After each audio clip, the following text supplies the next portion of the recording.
Et la démocratie, c'est très simple, c'est des députés qui décident. Et un gouvernement qui exécute les ordres des députés. Nous sommes exactement dans l'inverse. On a un gouvernement, plus exactement un élu unique, qui s'appelle M. Macron, ou les présidents d'avant, qui décide, qui donne des ordres, et les députés exécutent. Alors, est-ce que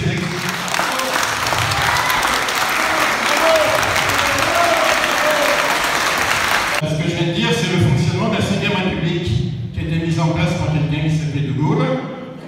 Il faut même se rappeler de qui était De Gaulle. De Gaulle a pris le pouvoir par un coup de force.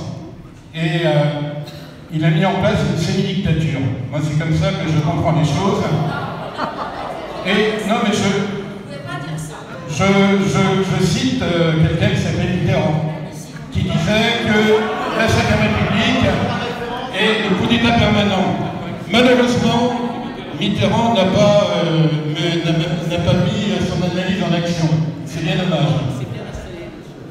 Alors pour continuer, je vais aller vers la conclusion, parce que finalement ça avance pas vite.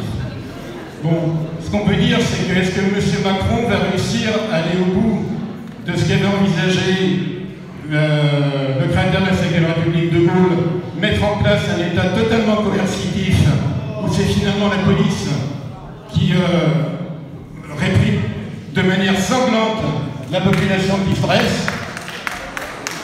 Je ne pense pas. Je pense que la question est posée, comment rétablir la démocratie? En France, il y a une tradition très simple, et dans d'autres pays, c'est une constituante pour rétablir la démocratie. Il faut que ça s'arrête, et la question qui est posée pour tous ceux qui parlent des intérêts de la démocratie, pour la population, c'est-à-dire la démocratie sociale, il faut constater que M. Macron pousse à l'affrontement et qu'il faut se préparer à l'affrontement.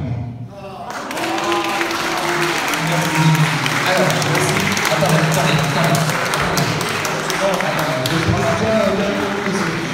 Je voulais simplement répondre à ce monsieur là-bas. Je n'ai pas un grand discours à faire. Je dis simplement à ce monsieur qui estime que nous ne sommes pas en démocratie, qu'il aille voir en Syrie, en Afrique du Sud, qu'il aille voir ce qui se passe ailleurs.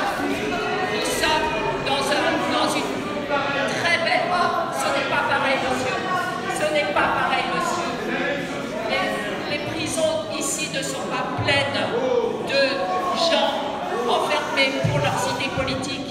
Il n'y a pas de torture. Je suis désolée, monsieur, vous ne pouvez pas dire des choses pareilles et qu'il n'y ait pas plus de réaction. Nous sommes dans un beau pays qui a des problèmes, c'est vrai, mais nous sommes dans une belle démocratie.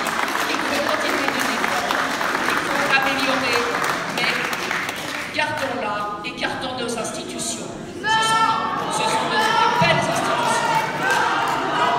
Merci, s'il vous plaît. Non, s'il vous plaît, vous ne pouvez pas réagir comme ça. Madame Alphonse. Juste une minute. Moi, je ne suis pas du tout...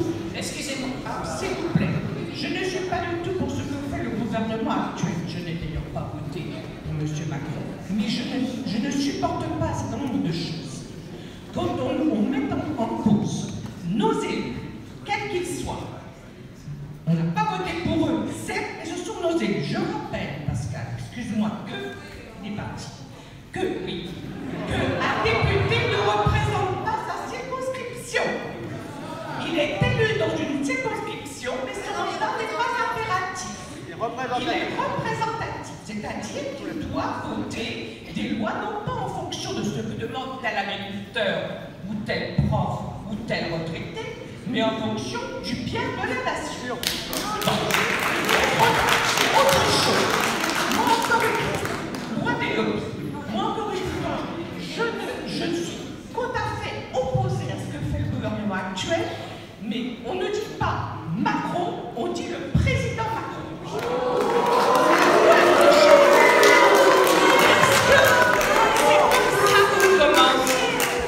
Vous savez, la demande... Ah non, je vous ai parlé. S'il vous plaît.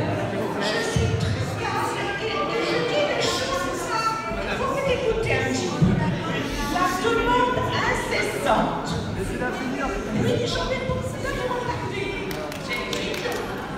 La demande incessante de démocratie directe montre dans l'histoire que bien souvent ça débouche sur des gouvernements autoritaires. Donc attention, je dis attention, faisons simplement attention. Je vous remercie.